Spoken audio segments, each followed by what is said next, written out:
Na véspera de Natal, Fritz e Mary estavam ansiosos para desfazer as malas de seus presentes. De repente, houve uma batida na porta. Era o tio deles com um monte de presentes nas mãos.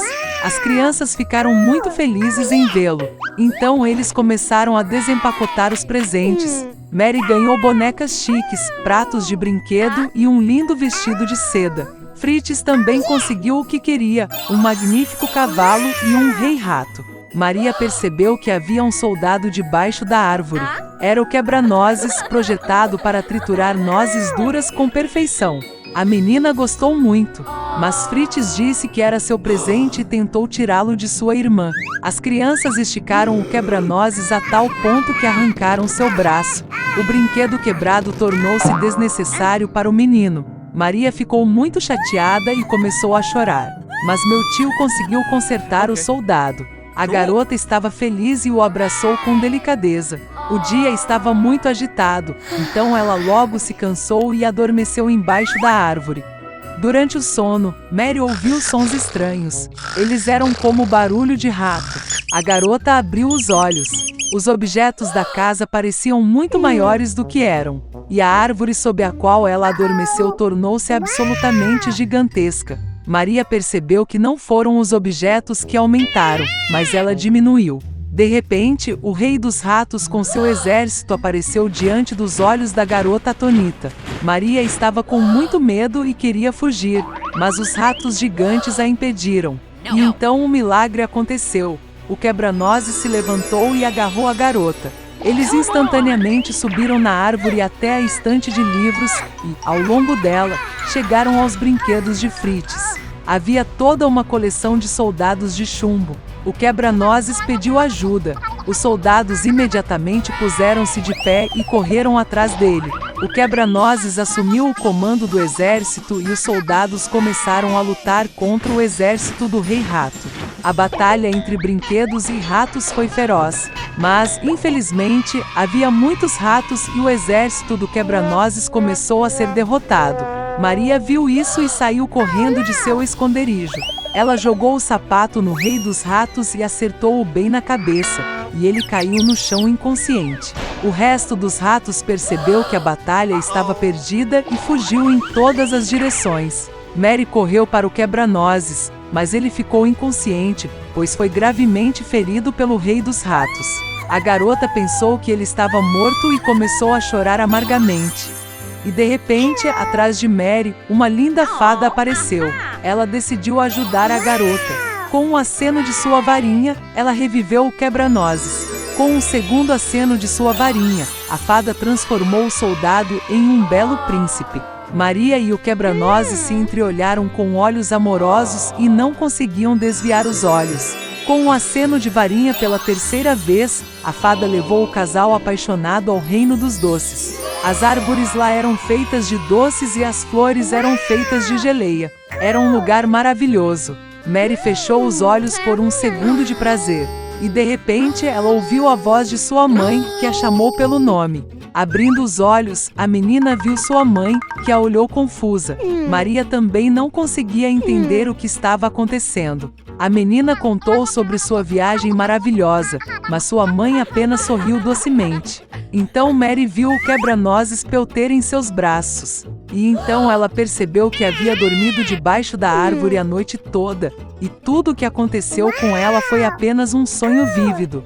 Alguns anos depois, o sobrinho de seu padrinho foi visitar Mary e Fritz. Assim que ele entrou na casa, a garota quase caiu no chão de surpresa. O menino parecia ao quebra-nozes como duas gotas d'água. Ele também gostou de Maria à primeira vista. Depois de algum tempo, eles se casaram e não viveram pior do que no reino mágico dos doces. Há muito tempo, no reino do deserto de Agraba, vivia o pobre Aladim com seu macaco Abu. Para sobreviver, ele teve que roubar comida do mercado. Mas, apesar disso, Aladim era gentil e honesto, porque distribuía tudo que era roubado para crianças famintas. Um dia, enquanto caminhava pela cidade, Aladim percebeu como um comerciante de maçãs estava ameaçando uma jovem. Ela deu uma maçã para a criança sem pedir, e agora ela tinha que pagar. Vendo que o vendedor chamou os guardas, Aladim decidiu salvar a garota. Ele pegou a mão dela e a ajudou a se esconder. Mas os guardas ainda alcançaram os fugitivos. E descobriu-se que a garota que Aladim salvou era a princesa Jasmine. Os guardas prenderam o cara em uma masmorra. Na mesma noite, o mau conselheiro do sultão Jafar dirigiu-se à sua cela. Ele prometeu riquezas incalculáveis se Aladim o ajudasse a conseguir uma lâmpada mágica da Caverna das Maravilhas. E Aladim concordou. Jafar levou o cara com o macaco para a caverna, mas na frente da entrada proibiu-o de tocar em qualquer coisa, exceto na lamparina. Na caverna, Aladim encontrou um tapete mágico e uma lâmpada. Mas Abu não suportou a proibição e tocou em um dos rubis. A caverna começou a desabar. Então o tapete mágico pegou e voou para as ruínas do castelo em ruínas. Aladim olhou por muito tempo para a lâmpada que trouxera da Caverna das Maravilhas. Ela estava muito empoeirada. Quando Aladim esfregou a lâmpada com a mão, Gênio explodiu. Ele anunciou a Aladim que estava na lâmpada por muitos anos e, para sua salvação, ele poderia cumprir quaisquer 3 desejos. Aladim prometeu usar apenas 2 desejos, e o terceiro para libertar Gênio da lâmpada para sempre. Olhando para as estrelas, Aladim se lembrou da princesa. Ele se apaixonou por Jasmine, mas um ladrão comum não conseguia impressionar a princesa. Então Aladim realizou seu primeiro desejo de se tornar um príncipe. Chegando ao palácio do sultão, Aladim disfarçado de príncipe tentou conquistar o coração de Jasmine. Mas a princesa foi inflexível, porque há muito se apaixonou pelo plebeu que a salvou no bazar. Enquanto isso, Jafar notou o falso príncipe no palácio. O mau conselheiro enganou o cara na torre, e com ameaças começou a espiar sobre a localização da lâmpada mágica. Sem receber resposta, Jafar o empurrou da torre alta para o mar. De repente, Abu entrou voando com uma lamparina no tapete e Aladim conseguiu esfregá-lo. Então Jin apareceu e o salvou, usando assim o segundo desejo. De volta ao palácio, Aladim disse ao sultão que Jafar é um mago malvado que está prestes a trair o reino. O sultão prendeu seu conselheiro, mas, ao abrigo da noite, o feiticeiro conseguiu sair da masmorra. Ele foi até os aposentos de Aladim e roubou a lâmpada, tornando-se o novo proprietário de Gênio. Jafar gastou seu primeiro desejo de se tornar um sultão. E com o segundo desejo, ele solicitou o poder do mago mais poderoso do mundo. Tendo recebido o seu, Jafar magicamente transportou o cara com o macaco para o deserto gelado. E ele decidiu forçar a princesa Jasmine a se casar com ele. Enquanto a cerimônia de casamento estava acontecendo, o tapete mágico descobriu onde Aladim e Abu estavam, e então os devolveu ao castelo. Ao ver Jafar, Aladim começou a provocá-lo, chamando de segundo no poder depois de Gênio. Então, um Jafar irado gastou seu último desejo de se tornar um gênio todo-poderoso. Tendo se transformado em um gênio, Jafar de repente se tornou um escravo da lâmpada. Enfraquecendo, ele prometeu vingança a Aladim.